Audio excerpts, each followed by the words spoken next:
The 27th of February, 1943. 8 men moved stealthily through snowbound woods deep in Nazi-occupied Norway. The tide of war is turning against Germany. One of its armies has just surrendered at Stalingrad. Soon this small team will inflict another shattering blow, but one which will remain secret until the end of the war. Its target is the secret plant where heavy water, a crucial ingredient for Hitler's atomic bomb, is in full production.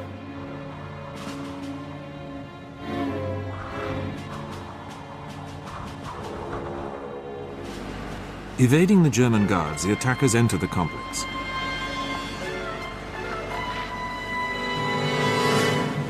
In the room where the heavy water is being produced, they lay explosive charges.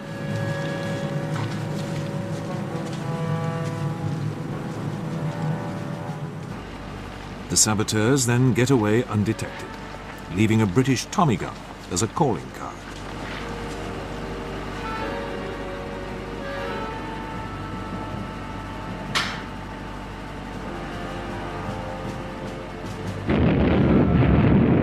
The Nazis' hopes of producing an atomic bomb have been seriously disrupted. The men who carried out this daring mission were Norwegian agents of the British Special Operations Executive.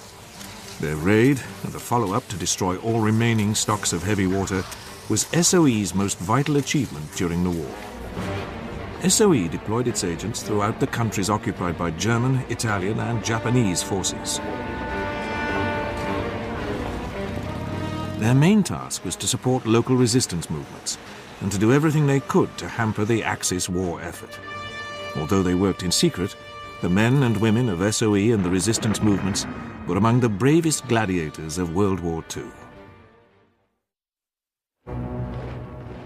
By the end of June 1940, almost the whole of continental Europe, apart from the Balkans in the southeast, was under the sway of the Axis.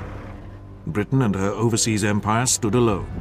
Yet even though Britain itself was now threatened by German invasion, Prime Minister Winston Churchill was determined to strike back. To do so, he formed the Commandos to raid the coastline of occupied Europe.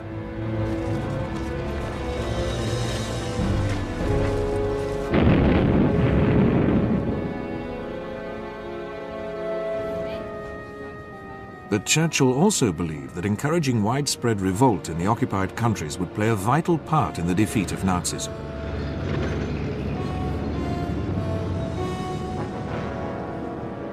An organization was needed to build and coordinate this.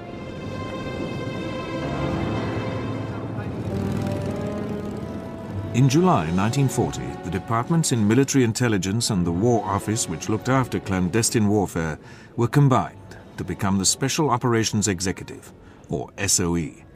Churchill instructed it to set Europe ablaze, but this was not popular with its former masters. They didn't like it.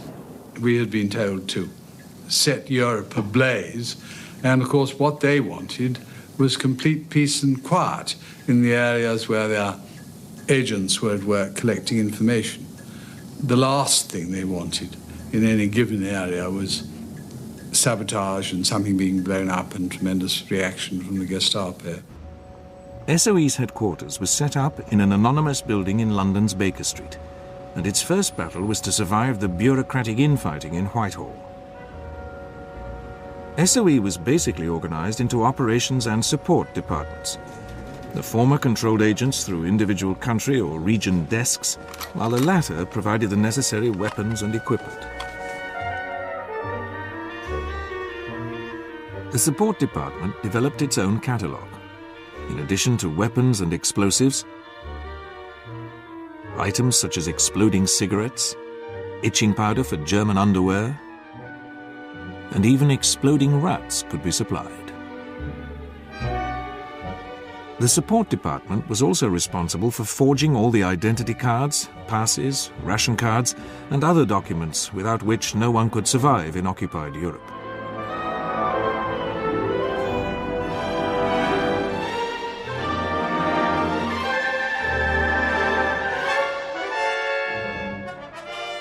At first, agents were given clothing taken from refugees who reached Britain. But soon the support department had to develop its own camouflage section. This specialized in producing clothing to continental patterns.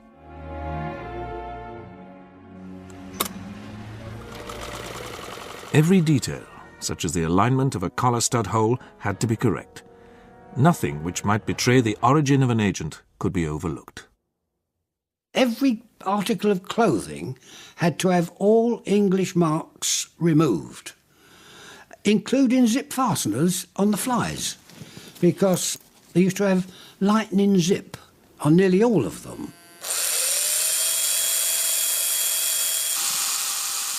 Well, all that had to be taken out with a dentist drill, because that would have been a giveaway straight away if an agent was captured. So it was a very, very thorough job because a man's life depended on it. The men and women whose lives would depend on it were SOE's principal asset, the agents who would be sent into the depths of enemy-held territory.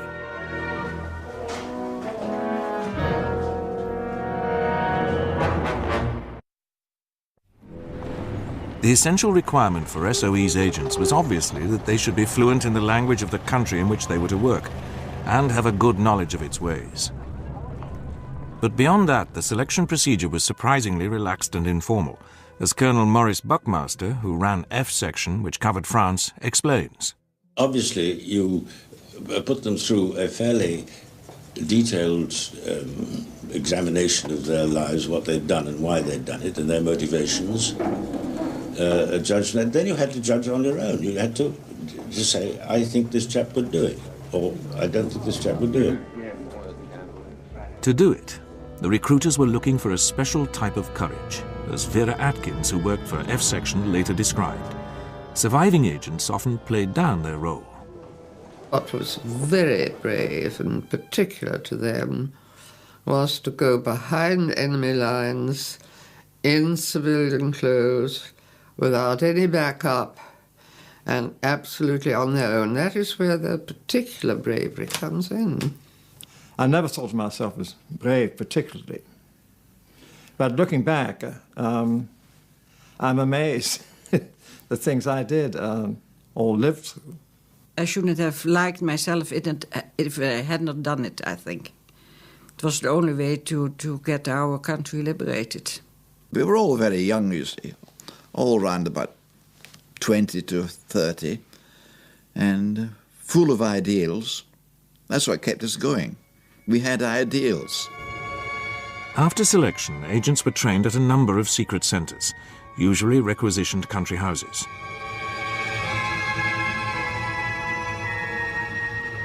They were put through a strenuous course of fitness training and unarmed combat. They had to master a variety of weapons and had to become experts in handling explosives.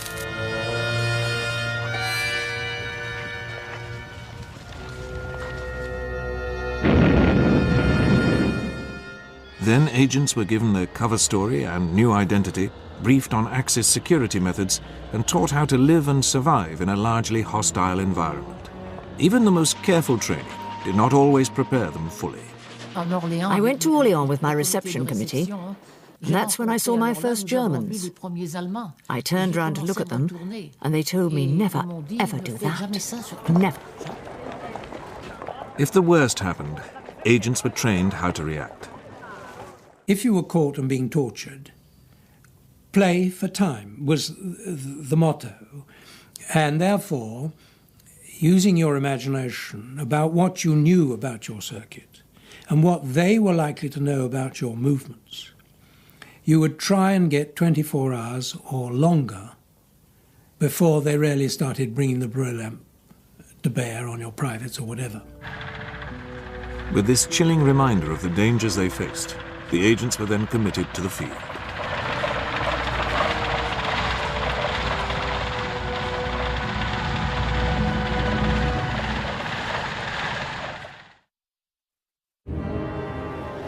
Agents were trained to be parachuted into Nazi-occupied territories, or they could be landed at secret airstrips by aircraft flown by the RAF's Special Duties Squadrons.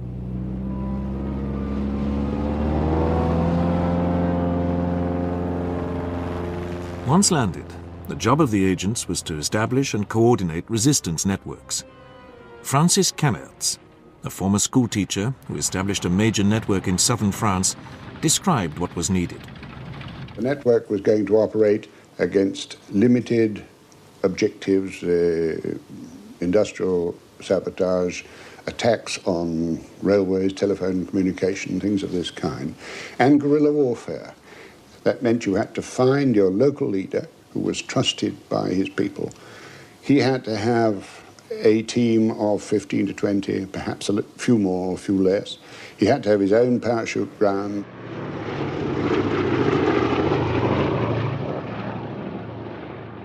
He had to have his own means of hiding arms and equipment that were received and of distributing it on a local level. As far as possible, he was kept apart, certainly from an operational point of view, from other cells, so that the contact between the cells was very largely myself or one or two people in whom I particularly trusted. The circuit organizer was usually supported by a radio operator and a courier. Women were often chosen as couriers since they were reckoned less likely to attract suspicion. A key element in SOE operations was the use of the BBC Overseas Service. This broadcast to every country under Axis occupation, enabling coded messages to be sent to the resistance. Le chercheur d'or ira à la foire. SOE was at its most active in Europe, where it experienced many successes, but also some tragic failures.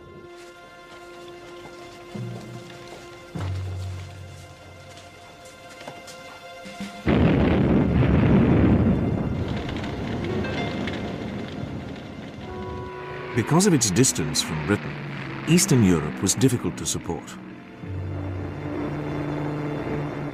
The Free Polish government was eager to do what it could to foster resistance to the Germans. SOE-trained agents were inserted to help the Polish Home Army, as the resistance was called, and some weapons were dropped. But when the Home Army rose against its German oppressors in Warsaw in August 1944, it was crushed after a bitter 6-week battle. SOE's Polish section did manage to organize some supply drops, but was largely frustrated by Moscow's unwillingness to allow these to be mounted from Soviet territory. In Czechoslovakia, SOE did score one significant success. In September 1941, the ruthless Reinhard Heydrich became governor of Bohemia, as the Germans called the rump of the country. His cruelty convinced the Czech government in exile that he must be assassinated, whatever the cost. The following spring, 2 SOE-trained agents were dropped into Czechoslovakia. On the morning of the 27th of May, 1942, they ambushed Heydrich while he was being driven to work. After their submachine gun had jammed, the agents managed to wound him with a grenade.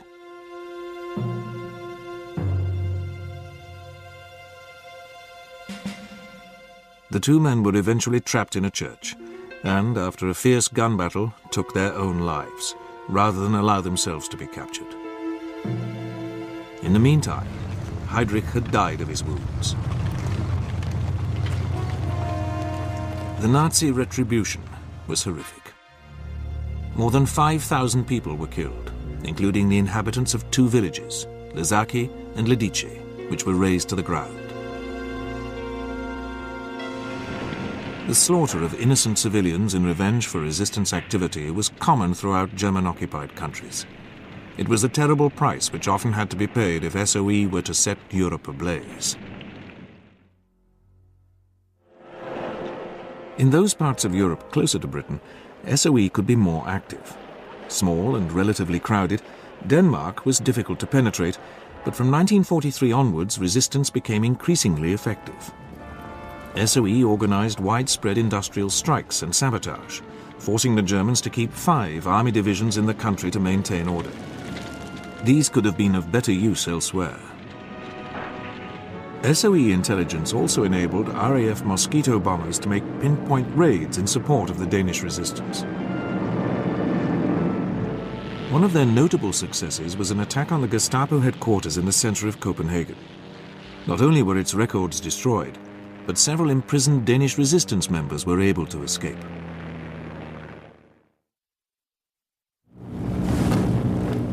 The most decisive blow struck by the SOE in Norway was also mounted from the air. The Norsk hydro plant in Telemark produced deuterium oxide, otherwise known as heavy water, which was vital for Nazi Germany's atomic bomb program. After an attempt to sabotage the plant had failed, a group of SOE agents parachuted into Norway. And on the night of the 27th of February 1943, they got into the plant unobserved by the German guards. They made their way to the condenser room and placed their charges.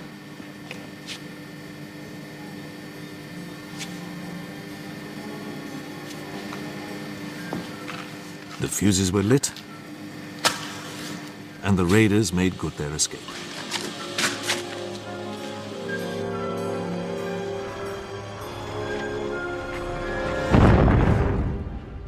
Heavy water production was halted for 2 months.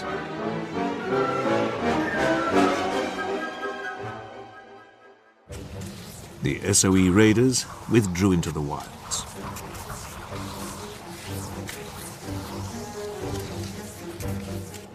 Although pursued by German ski troops, they got clean away. 2 of the agents remained in Norway to monitor German activity.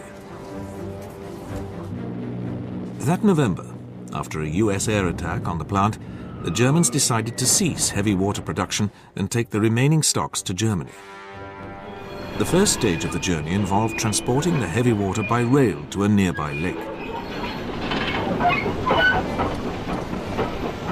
The wagons were loaded on board a ferry to take them across the lake.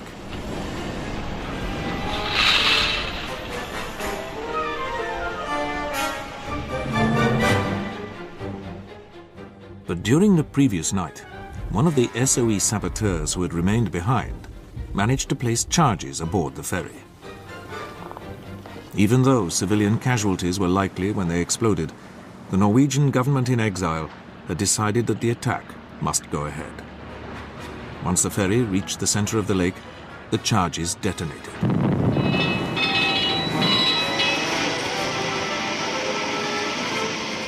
The railway wagons containing the heavy water sank to the bottom of the lake and put a virtual end to Hitler's hopes of building an atomic bomb. The Telemark attacks were arguably SOE's most important successes of the war. In stark contrast, its activities in Holland led to its greatest disaster.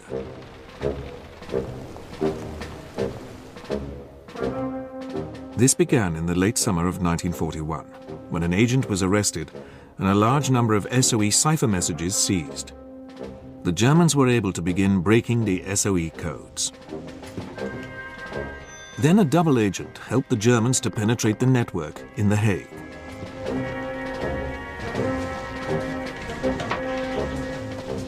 In March 1942, Herbert Lauwers, a recently arrived radio operator, was arrested. His captor, German counterintelligence officer Major Hermann Giskus, forced him to transmit messages to SOE London. Even though Lauwers deliberately left out his security code to show that he had been captured, and this was noted in London, the SOE's Dutch section inexplicably decided that this must just be an oversight.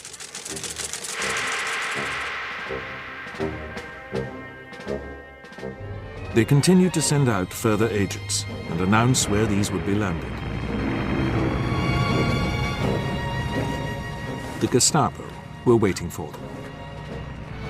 Giskus couldn't believe his luck.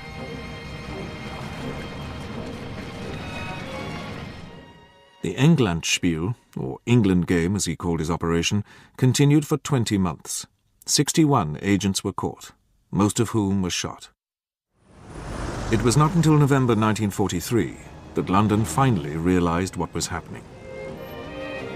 And this was only after 2 of the arrested agents, Ben Ubink and Peter Duerlein, managed to escape and get to neutral Switzerland.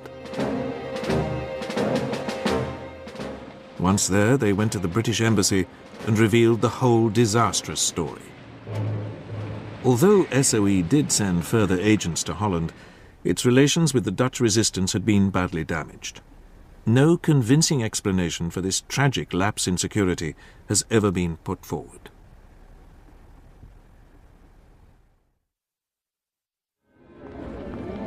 Of all the occupied countries of Western Europe, France was always the most important, for it was here that the Allies planned to begin the liberation of Europe.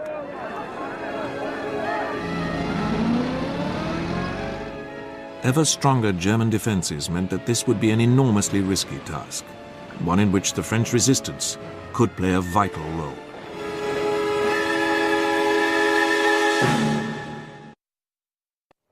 After her defeat in 1940, France was split into two. The north and west were occupied by the Germans and placed under their military rule.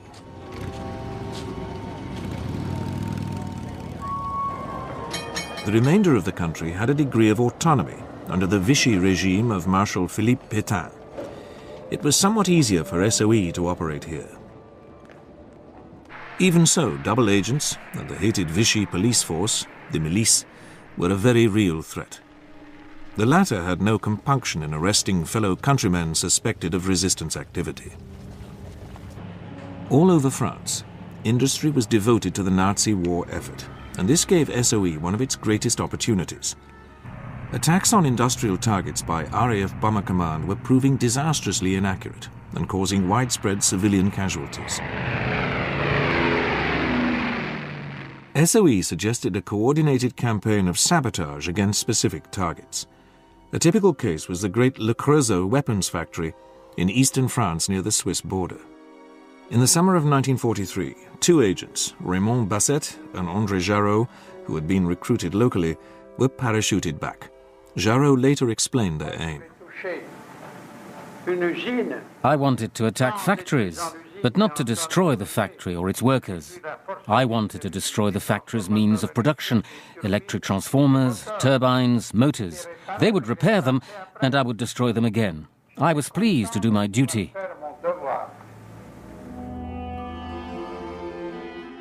SOE had been able to identify the main electrical lines and transformers which powered what had been called the Krupps of France. These would be the pinpoint targets.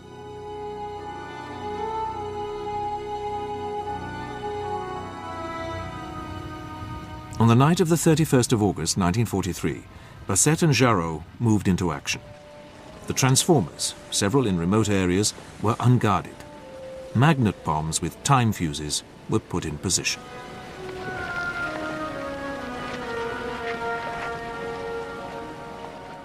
Ten transformers were wrecked, and Le Creusot put out of action for weeks.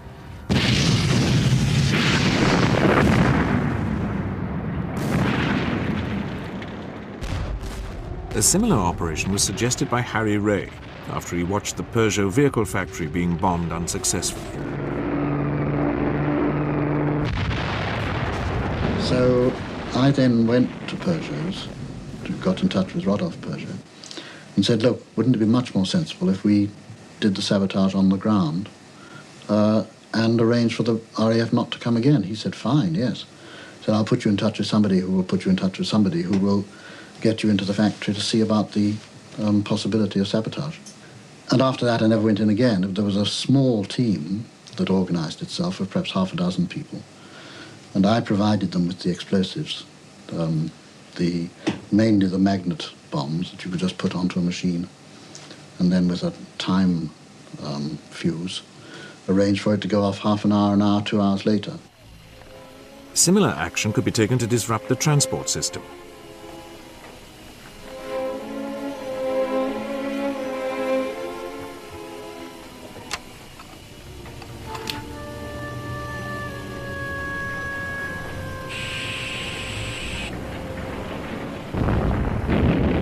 But it didn't always have to involve explosives.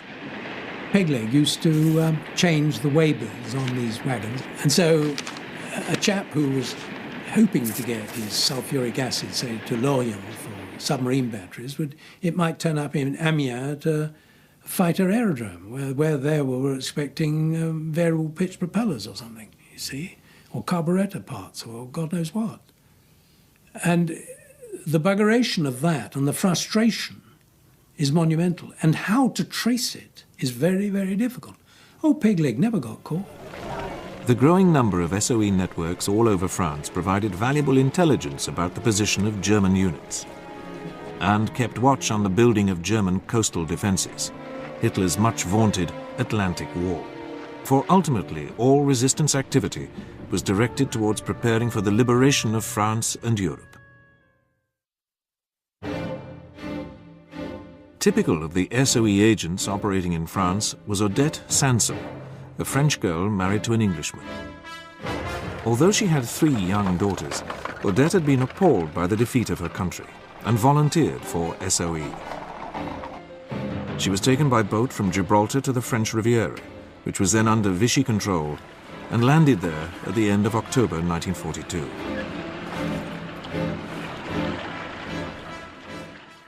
Odette met up with Peter Churchill, the SOE leader in the area, and became his courier. Their primary task was to help organize an underground army of 20,000 men, which the local resistance claimed they could raise. But this became much riskier when, a few weeks later, the Germans took over all Vichy areas following the Allied landings in French North Africa.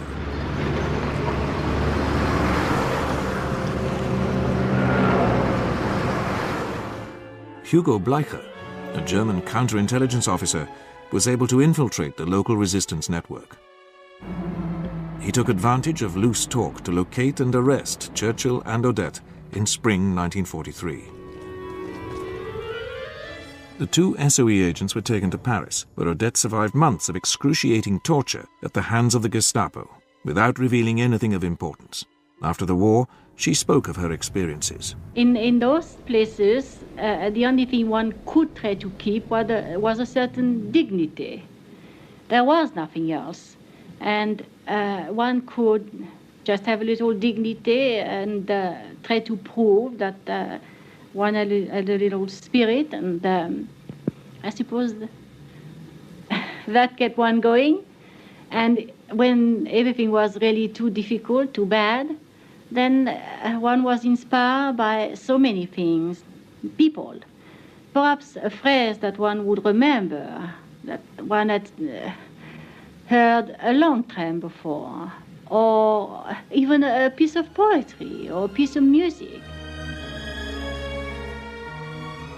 Odette was then sent, under sentence of death, to Ravensbrück concentration camp north of Berlin, together with other female SOE agents. Amazingly, Odette survived further horrors and was eventually liberated. But 1/3 of the women agents sent to France were tortured and killed after capture, but none ever betrayed anything vital.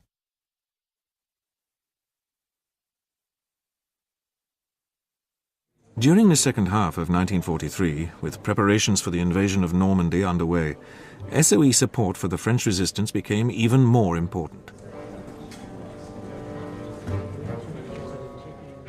Networks and plans were prepared so that once invasion came, German road and rail communications running into Normandy from the rest of France would be severely disrupted. The Maquis, a secret army of young Frenchmen, many of whom had taken to the hills of rural France to avoid being sent to work in Germany, was being armed and trained to operate in the German rear and pin down reinforcements. The number of SOE flights to drop weapons and other supplies to the networks increased steadily.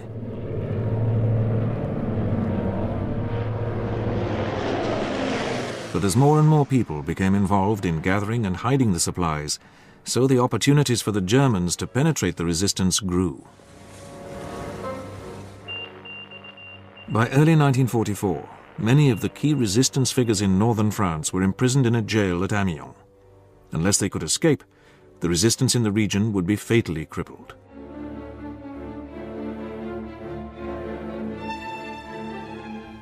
SOE passed the details of the jail wing in which prisoners were housed to the RAF. On the morning of the 18th of February, 1944, mosquitoes made a daring low-level attack on the prison.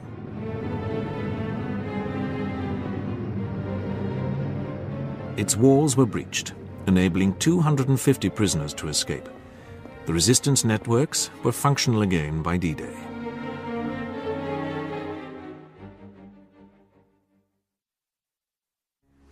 During the evening of the 5th of June, as the Allied invasion force approached the Normandy coast, the resistance networks established by SOE were called to arms. Long-awaited messages were heard on the BBC. I was in the hay of a loft, and I really didn't even bother to go down the ladder, but jumped down so as to tell everybody about it, because this was the culminating moment, really, of our mission. They went round, got all their material out of the hiding places, cleaned the weapons, stuck the ammunition, and then they were ready to move the next day because the message came so quickly. A carefully planned campaign of sabotage on the routes leading into Normandy from the south began.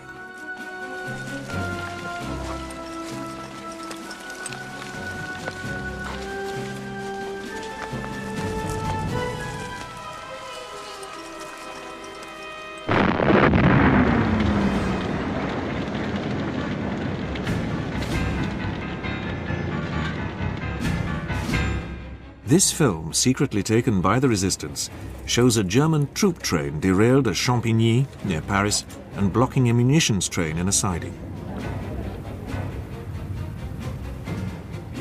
One example of a resistance operation to slow down German reinforcements was that against the Das Reich Waffen-SS division. This started with tracking down the wagons on which its panzers should have been transported from southern France. These wagons were very, very important because they were putting 3 or 4 in one little station on a siding, 3 or 4 in another. They were dispersed everywhere. They hardly stayed more than a day or 2 days in Montauban-Marchignolles. To deal with this, Tony Brooks' network came up with a novel and effective method of attack.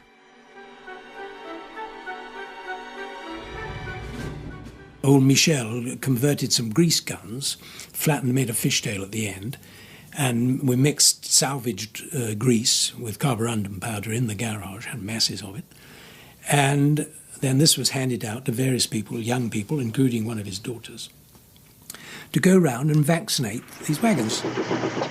The vaccinations proved totally effective. The bearings on the wagons soon seized up, and the Das Reich was obliged to set off for Normandy by road. Other parts of the resistance now went into action. The Maquis and the Corrèze and the Creuse delayed it. Then they had the massacre of Oradour-sur-Glane, and then they got delayed north of Limoges, and then they got delayed when they got to the Loire. They planned to get to Normandy, to Caen, in 4 days. They took 16. SOE also coordinated similar operations to coincide with the successful Allied landings in the south of France in August 1944. During the rapid drive north of American and French forces, the resistance acted as guides and provided information about the position of German formations. SOE was also deeply involved elsewhere in the Mediterranean. In 1941, it set up a separate headquarters in Cairo to cover the Middle East and the Balkans. This took over some of the Special Forces tasks of Headquarters Middle East. The main project that SOE inherited was to help in the liberation of Italian-held Abyssinia. Playing a major role was Colonel Orde Wingate, who later founded the Chindits. Accompanied by exiled Abyssinian Emperor Haile Selassie, he led a force of Abyssinians and Sudanese in a highly successful thrust into Abyssinia from Sudan. The crowning moment came on the 5th of May 1941, when Wingate and his men escorted the emperor into his capital, Addis Ababa. SOE could take some credit for this success, but its reputation in Cairo did not benefit. From the start, its headquarters was notoriously inefficient and lacked security. Every Egyptian cab driver appeared to know where it was. SOE's main problem was that it lacked good intelligence, largely because the British Secret Intelligence Service was unwilling to pass on any information. What intelligence SOE did gain was not trusted by London. Nowhere was this more apparent than in the Balkans. Following the German occupation of Yugoslavia, two distinct resistance groups formed. One, known as the Chetniks, was led by Royalist Colonel Draza Mihailovic. The other was under the iron grip of communist Josip Tito. Initially, the British government supported Mihailovic, but after a series of SOE-arranged missions, culminating with a visit by Churchill's special representative, Fitzroy Maclean, support was transferred to Tito and his partisans. As Churchill put it, they seemed to be killing more Germans.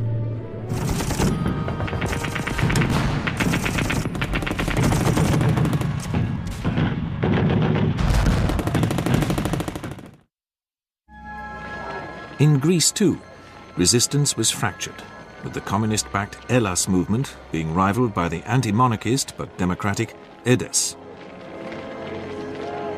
SOE in Cairo had little knowledge of this, as became clear during the mounting of one of its most successful operations in Greece.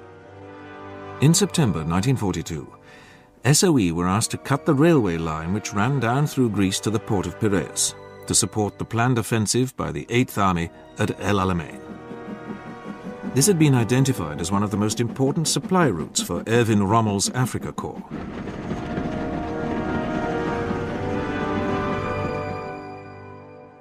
SOE selected Eddie Myers, a regular engineer officer with little experience of clandestine operations, to lead the party. His second-in-command was Chris Woodhouse, a classical scholar who had already operated in Greece. The team was given hasty parachute training, and after one abortive attempt, its members parachuted into Greece in the early hours of the 1st of October. Their target was one of 3 railway bridges, Papadia, Asopos, and Gogopotamos, but they knew little about them.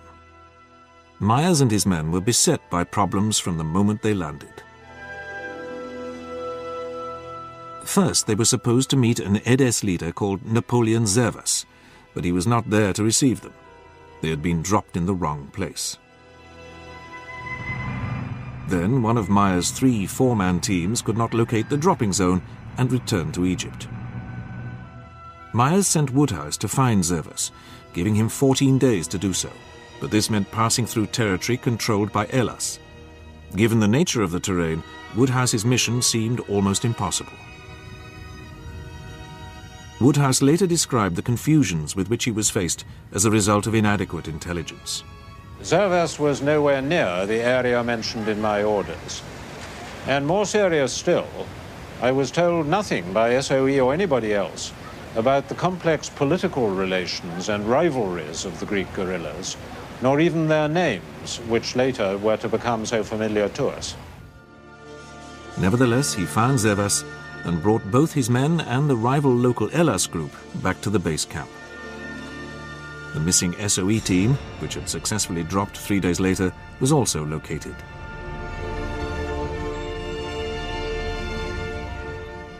In the meantime, Myers had carried out a reconnaissance. He decided that the team would attack the precipitous Gogopotamos Bridge.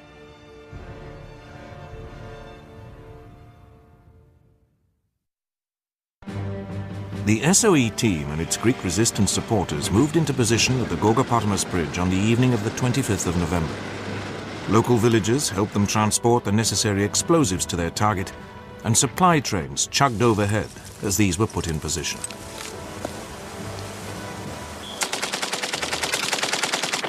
The Andates, as the Greek resistance fighters were called, engaged the Italian guard posts covering the bridge. Then came the signal that the bridge was about to be blown.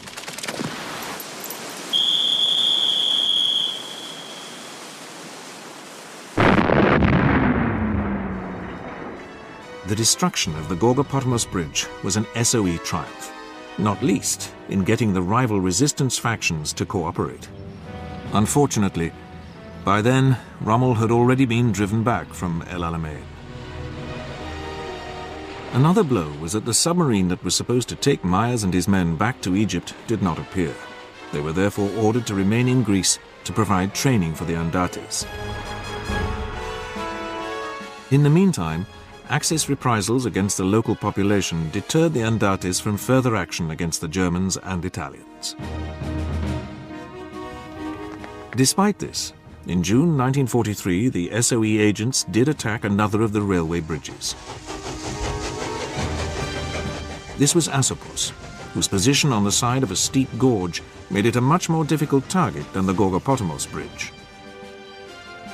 Luckily, scaffolding had been erected to enable repairs to be carried out, and this enabled the agents to place their charges. Once again, the SOE's target was destroyed. But after this second success, the Andates became increasingly involved in fighting among themselves. This eventually degenerated into civil war at the end of 1944, after Greece had been liberated. SOE was also active in the Far East from a base in Australia, after Japanese forces had overrun British, Dutch and American possessions in the area. The problems which it faced there were very different from those in Europe. The often inaccessible jungle which covered so much of the region made it difficult to maintain agents.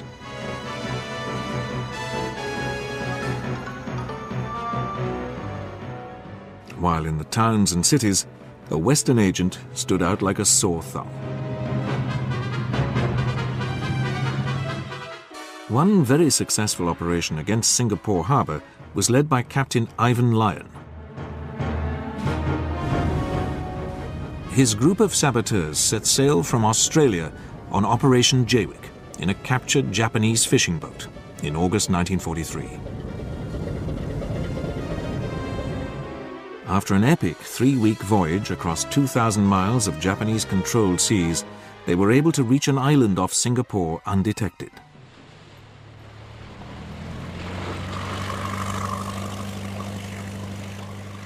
There they set up camp and unloaded the kayaks which they had brought with them.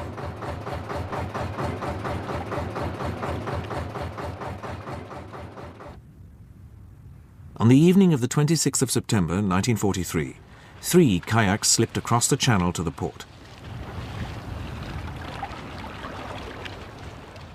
They attached limpet mines to the hulls of a number of merchant vessels and got away undetected.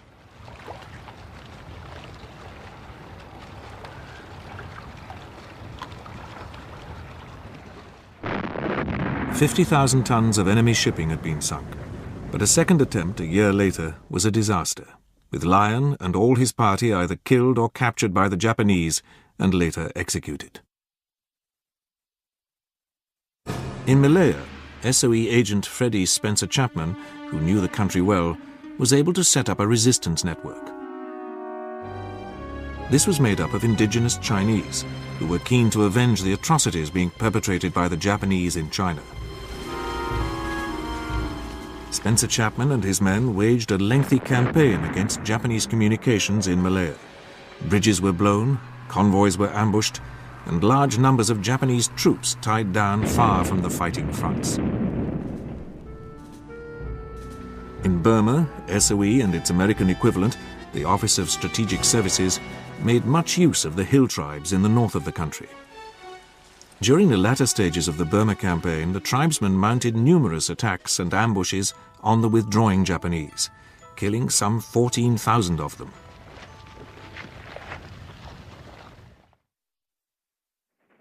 During World War II, SOE operated throughout the world. Its efforts with the various resistance movements played a vital part in bringing about ultimate victory over the Axis powers. But many SOE agents lost their lives. Of more than 400 sent to France alone, 1/4 did not return. Others suffered severe torture.